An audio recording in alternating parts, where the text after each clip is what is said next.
This is a whispered Bible reading from Luke chapter 21. Please relax and enjoy. And he looked up and saw the rich putting their gifts into the treasury. And he saw also a certain poor widow putting in 2 mites.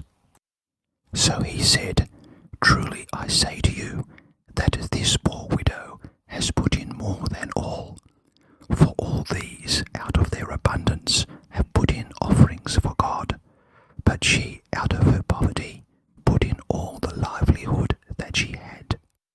Then, as some spoke of the temple, how it was adorned with beautiful stones and donations, he said, These things which you see, the days will come in which not one stone shall be left upon another, that shall not be thrown down. So they asked him, saying, Teacher, but when will these things be? And what sign will there be when these things are about to take place? And he said, Take heed that you are not deceived. For many will come in my name, saying, I am he, and the time has drawn near.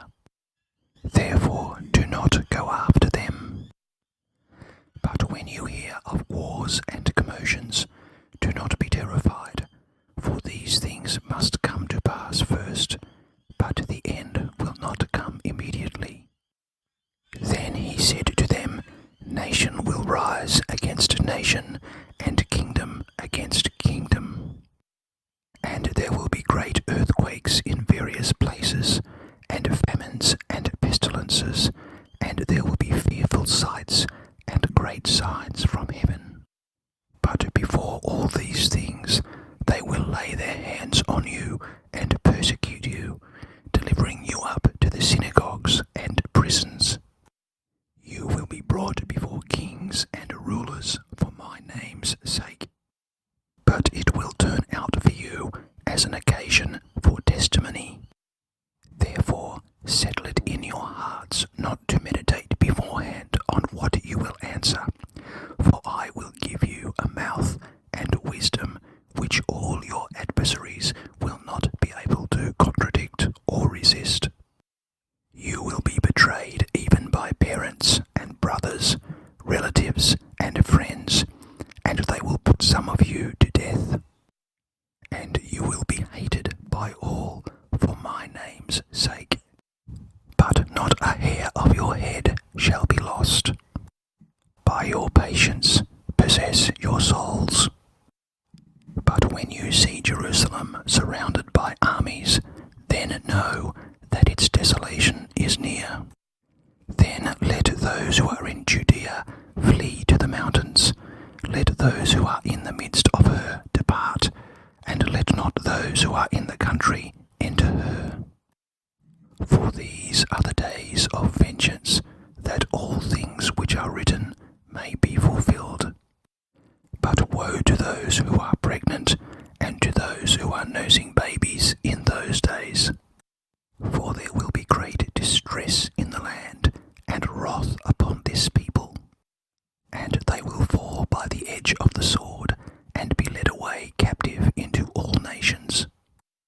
And Jerusalem will be trampled by Gentiles, until the times of the Gentiles are fulfilled. And there will be signs in the sun, in the moon, and in the stars, and on the earth distress of nations with perplexity, the sea and the waves roaring.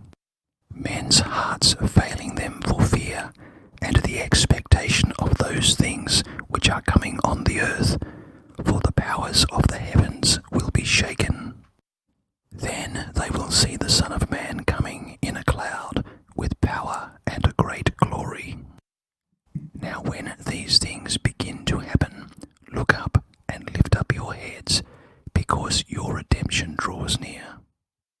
Then he spoke to them a parable. Look at the fig tree and all the trees.